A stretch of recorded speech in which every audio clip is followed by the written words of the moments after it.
This morning at Price Barracks in Ladyville, National Security Minister John Saldivar and a host of other invited guests, including Taiwanese Ambassador Benjamin Ho, were on hand for the official handing over of a pair of helicopters.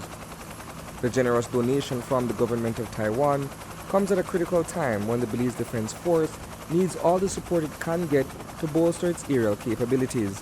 It's going to be a challenge to keep it operational because it's pretty expensive to have these things in the air. Fortunately, we've got the spare parts that will be required to do changing for these helicopters, at least for the next 2, perhaps 3 years. The parts that are needed to be changed regularly, and the ones that are long-term, we've got those parts already.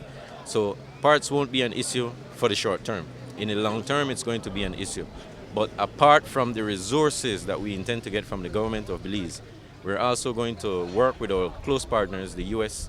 And the other militaries that work with us, to assist us in maintaining these helicopters, because I know it's going to be a challenge for the government. The pair of Hueys were assembled locally by a team of 17 Taiwanese airmen who traveled to Belize to put the components together, as well as train the pilots of the aircrafts.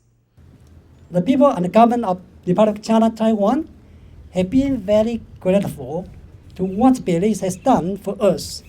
So when Belize is in need, and that need can be addressed within Taiwan's capability, Taiwan certainly will be ready to help. I report Prime Minister's request to my government, and my government gave me a positive answer immediately.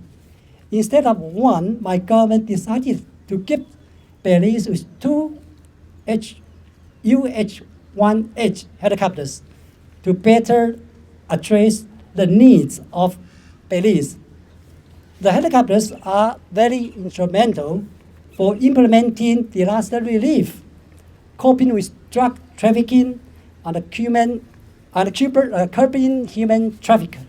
Minister of National Security John Saldivar also outlined the many uses of the pair of helicopters. Let me say that these aircrafts will provide the country with a strategic capability of movement 24 hours a day. We will no longer have to rely on others to assist us in aerial reconnaissance. It is timely that as the hurricane season approaches us, we are receiving these helicopters.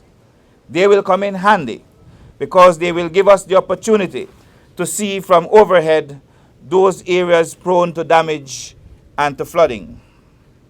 I want to reiterate that these helicopters will not only serve for the insertion and extraction of our soldiers along remote areas of our country, but they will afford us a platform to see the lay of the land as we have never seen it before.